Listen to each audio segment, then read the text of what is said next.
एकजुट कर इस परिवर्तन यात्रा के साथ सहभागी बनने वाला है।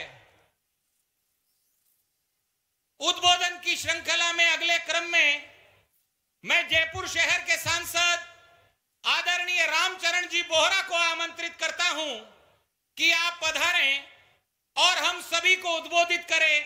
आदरणीय रामचरण जी बोहरा।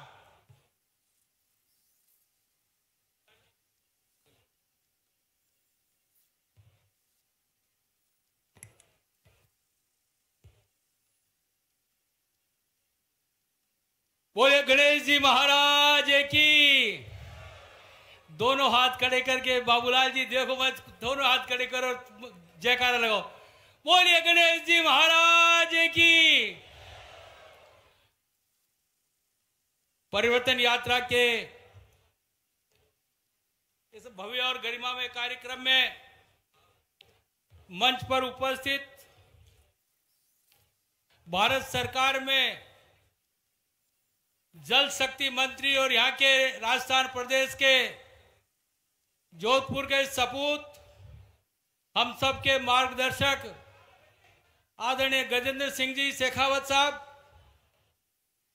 राष्ट्रीय मंत्री आदरणीय अलका जी, किसान नेता और भारतीय जनता पार्टी के प्रदेश उपाध्यक्ष भाई प्रभुलाल जी सैनी, मुकेश दादी जी, महामंत्री भजनलाल जी शर्मा, हमारे इस परिवर्तन यात्रा के संयोजक पूर्व प्रदेशाध्यक्ष पूर्व मंत्री आदरणीय अरुण चतुर्वेदी जी, यहाँ के संभाग के सह प्रभारी सोमकांत शर्मा जी, मंच पर उपस्थित सभी सम्मानित जनप्रतिनिधिगण, संगठन के सभी पदाधिकारीगण और इस परिवर्तन यात्रा को सफल बनाने के लिए और इस भ्रष्टाचारी सरकार को खत्म करने के लिए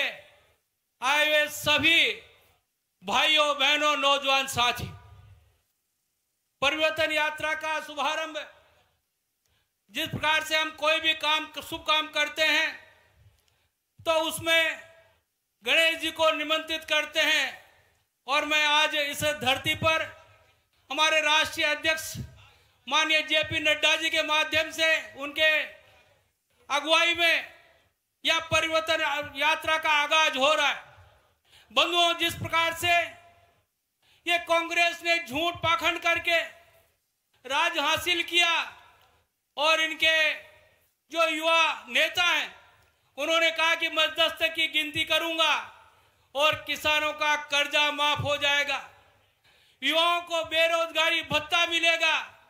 न तो युवाओं को बेरोजगारी भत्ता मिला, न ही किसानों का कर्जा माफ हो पाया। आज जिस प्रकार से किसानों की हालात दिन प्रतिदिन इस सरकार में बिगड़ती जा रही है, मैं माननीय प्रधानमंत्री जी को बहुत बहुत धन्यवाद देना चाहूंगा जिन्होंने किसानों की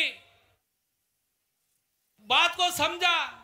किसानों के लिए आज लगभग 11 करोड़ किसानों को जिस प्रकार से किसान सम्मान निधि देने का काम किया, मैं आज समझ सकता हूं कि माननीय प्रधानमंत्री के माध्यम से साल में 3 बार 2-2 हजार की 3 किस्तों में, और वो भी जिस प्रकार से डिजिटल के माध्यम से। पहले प्रधानमंत्री थे तो कहा करते, तत्कालीन प्रधानमंत्री कहा करते थे मैं 1 रुपया भेजता हूं और नीचे जाता ही जाता 15 पैसा रह जाता है। और आज के प्रधानमंत्री माननीय नरेंद्र मोदी जी कहते हैं कि मैं बटन दबाता हूं और किसानों के खातों में 2000 रुपये की राशि सीधी पहुंच जाती है, कोई दलाल कोई बिचौला नहीं। मैं आज इसके माध्यम से मैं आज यही निवेदन करना चाहूंगा, क्योंकि पूर्व वक्ताओं ने सारी बात बताई है, वह उपवास उस बात को दोहराने की आवश्यकता नहीं है। मैं यही कहना चाहूंगा, आज यहां से संकल्प लेकर जाएं कि आने वाले समय में विधानसभा के चुनावों में भारतीय जनता पार्टी की सरकार बने।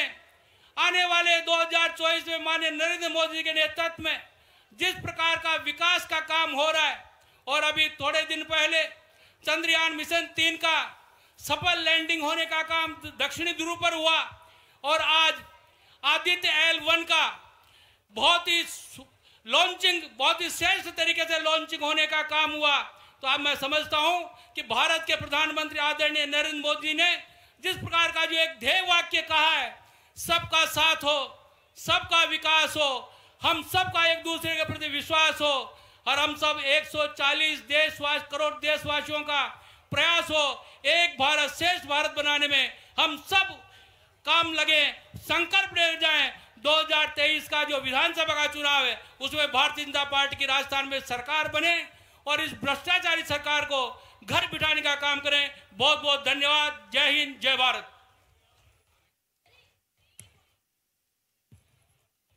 करौली धौलपुर के सांसद श्रीमान मनोज जी राजौरिया से निवेदन है कि वे आएं और हम सबको उद्बोधित करें। जोरदार तालियों से आप उनका स्वागत करिए, अभिनंदन करिए। हमारे बीच में विराजमान दूर दूर से आए हुए हमारे कार्यकर्ता और नेता साथी बंधुओं, मंच पर विराजमान राष्ट्रीय मंत्री श्रीमती अलका गुर्जर जी, दौसा की लोकप्रिय सांसद आदरणीय जसकौर मीणा जी, जयपुर के लोकप्रिय सांसद श्री रामचरण बोहरा जी, हमारे प्रदेश के उपाध्यक्ष किसानों के नेता आदरणीय प्रभुलाल सैनी जी, मान सिंह गुर्जर जी, श्री जगत प्रसाद जी, हमारे बीच में विराजमान हमारे प्रदेश के महामंत्री श्री भजनलाल शर्मा जी, हमारे भानु प्रताप जी भाई साहब, श्री सोमकांत जी भाई साहब और सवाई माधोपुर के लोकप्रिय सांसद आदरणीय सुखबीर जौनपुरिया जी, भरतपुर की लोकप्रिय सांसद बहन रंजिता कोहली जी, हमारे संभाग के प्रभारी आदरणीय सोमकांत जी शर्मा साहब, यहाँ सम्मानित मंच साथियों, जिस तरीके से कांग्रेस ने भ्रष्टाचार और लूट का खेल शुरू कर रखा है और आपने 4.5 साल पौने 5 साल तक इस अत्याचारी सरकार को सहन किया है और इस सहन करने की आपकी अति पूरी हो गई होगी।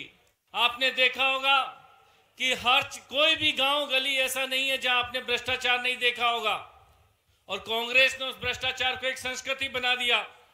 कांग्रेस ने जिस तरीके से भ्रष्टाचार को स्वीकृति बना दिया और आज इनके नेता, इनके विधायक, इनके मंत्री, इनके मुख्यमंत्री, आज आपने देखा होगा कि ईडी के घोटाले में करोड़ों करोड़ों रुपए इनके घरों पे मिल रहे हैं, सोने के सिक्के मिल रहे हैं। ये बेईमानी की पराकाष्ठा इन्होंने पार कर दी है।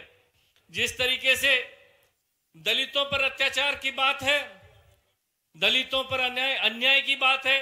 कल भी हम नागौर के कुचामन सिटी में देखे कि गुंडाई इतना बढ़ गई है, गुंडा राज इतना बढ़ गया कि अपराधों ने रास्ते चलते 2 दलित युवकों को जिस तरीके से स्कॉर्पियो से इतना कुचला कि उनके हाथ पैर उससे टूट के अलग हो गए और उनके स्थान पे ही मृत्यु हो गई है। और आज भी कुचामन सिटी पे धरना चल रहा और एक भी गिरफ्तार नहीं हुआ। जिस तरीके से दलितों की बेटियों पर, हमारी समाज की बेटियों पे भी अत्याचार हो रहे हैं। मुझे लगता है कि बेटियों को काट काट के उसके टुकड़े कर भट्टी में जलाकर उनको राख बना दिया जाता है, लेकिन अशोक गहलोत के कान पे जू नहीं रेंगती है। दोस्तों, ये सवाल परिवर्तन लाने का समय है। ये समय सिर्फ हमारे अपने लिए नहीं सोचता, क्योंकि भारतीय जनता पार्टी का कार्यकर्ता राष्ट्र के लिए सोचता है, समाज के लिए सोचता है। और अब समय आ गया है कि आप सबको एकजुट होकर इस कांग्रेस की सरकार को उखाड़ फेंकने का समय आ गया। और आज जो ये परिवर्तन यात्रा शुरू हो रही है, राजस्थान की गहलोत सरकार को, राजस्थान की इस कांग्रेस सरकार को, इस निकम्मी सरकार को, इस अत्याचारी सरकार को उखाड़ फेंकने का और राजस्थान में भारतीय जनता पार्टी की सरकार को लाने का और राजस्थान की जनता के जीवन में सुखद परिवर्तन लाने का समय आ गया। मैं आप सबसे प्रार्थना करूंगा कि अगर आप परिवर्तन लाना चाहते हो तो यहां से आपकी आवाज जयपुर तक भी जानी चाहिए और दोनों हाथ ऊंचे कर पूरे ताकत के साथ, जो आप अगर परिवर्तन की क्षमता रखते हो और इच्छा रखते हो, उस बहन की इज्जत बचाने की इच्छा रखते हो, जो 17 से 19 बहनों की इज्जत एक दिन के अंदर यह राजस्थान में लूट रही है।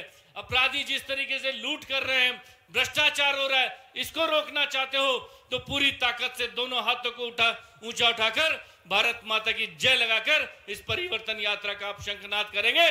तो मैं प्रार्थना करूंगा कि यहाँ पर विराजमान सभी साथीगण मेरे साथ में दोनों हाथों के बंद मुट्ठी करके ऊंचा उठाएंगे।